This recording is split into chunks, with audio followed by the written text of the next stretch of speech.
L'époux est, pour ma part, pécheur que je suis, derrière de nombreux murs.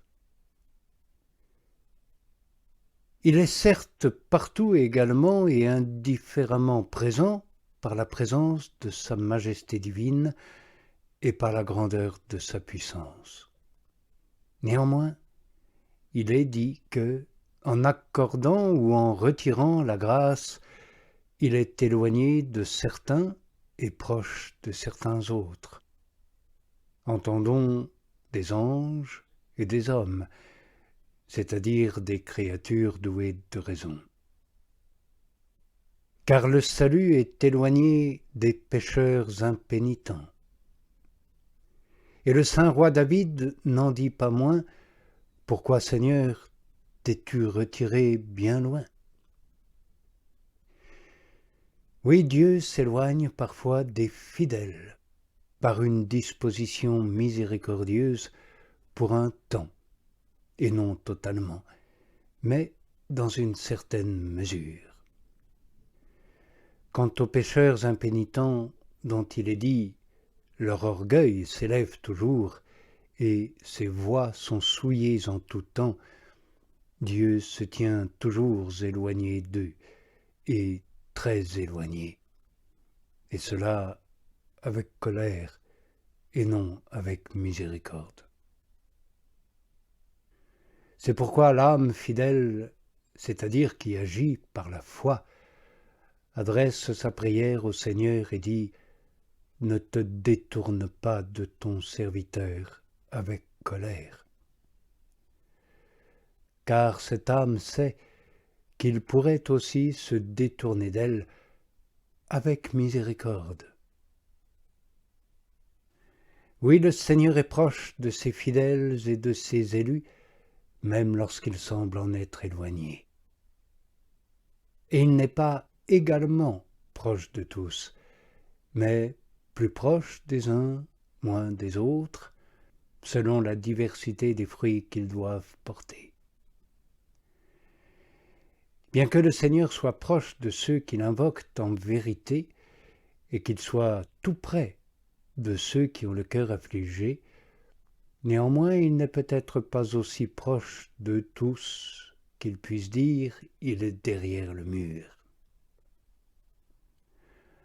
En revanche, combien est-il proche de l'épouse?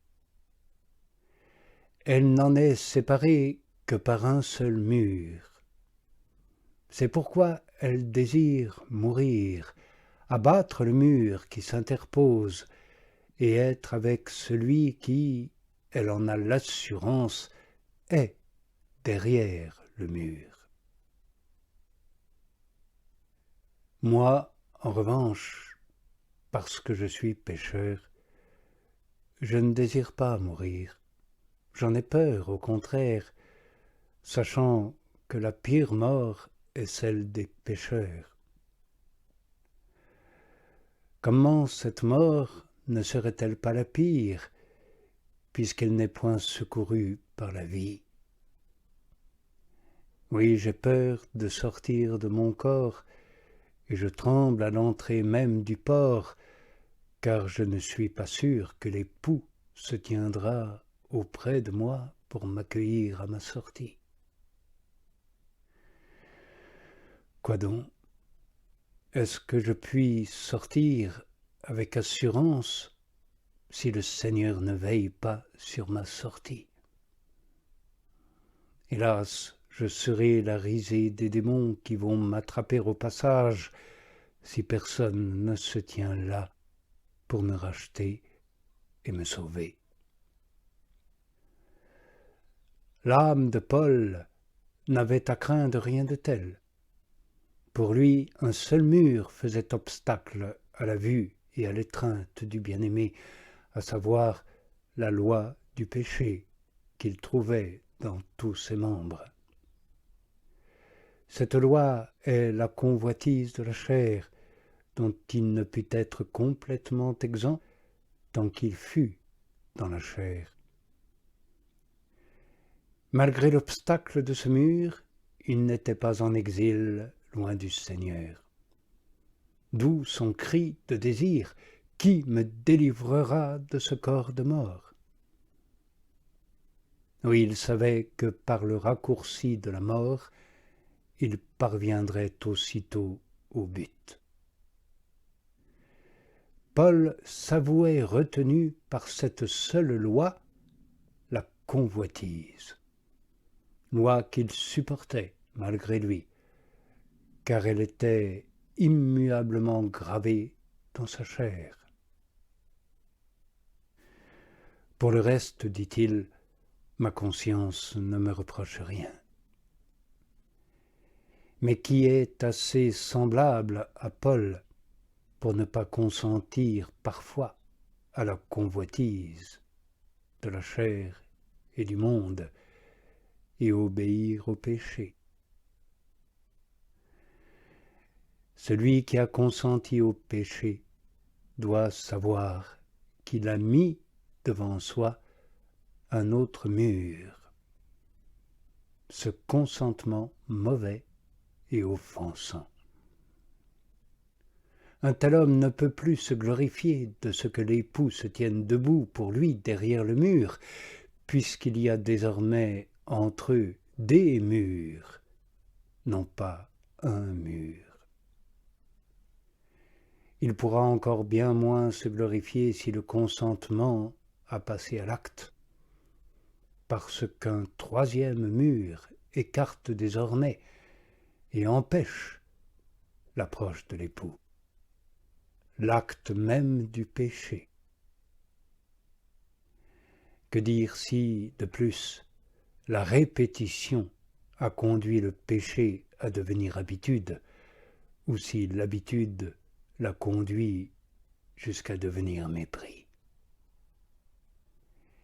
Il est écrit en effet, l'impie, tombé dans l'abîme des maux, méprise tout. Si tu sors de ton corps dans un tel état, ne pourras-tu pas être dévoré 1000 fois par les lions rugissants guettant leur proie, avant de parvenir à rejoindre l'époux, séparé maintenant de toi, non pas par un seul mur, mais par de quantités de murs, et en si grand nombre. Le premier, c'est la convoitise. Le deuxième, le consentement. Le troisième, l'acte. Le quatrième, l'habitude. Le cinquième, le mépris impénitent. Et dont soin de résister de toutes tes forces à la convoitise qui se présente la première, de peur qu'elle ne t'entraîne au consentement. Du coup, si tu résistes, tout l'édifice de la méchanceté s'effondre. Il n'y a plus rien qui empêche l'époux de s'approcher de toi, sauf le seul mur du corps, en sorte que toi aussi, tu puisses te glorifier et dire de lui, le voici qui se tient debout derrière le mur. Mais tu dois aussi veiller avec la plus grande attention à ce que l'époux trouve toujours ouvertes les fenêtres et les lucarnes qui figurent tes confessions, par où il puisse regarder avec bonté ton intérieur. Car son regard fait ton progrès. Or il y a deux sortes de componctions, l'une dans la tristesse à cause de nos écarts, l'autre dans l'exultation à cause des dons divins. Chaque fois que je fais la confession de mes fautes, ce qui ne peut se faire sans un serment de cœur, c'est comme si j'ouvrais une lucarne, c'est-à-dire une fenêtre bien étroite. Par elle, sans aucun doute, il est heureux de regarder celui qui se tient debout derrière le mur, miséricordieux guetteur, car Dieu ne méprisera pas un cœur broyé et humilié. Il nous y exhorte lui-même en disant avoue tes iniquités, afin d'être justifié.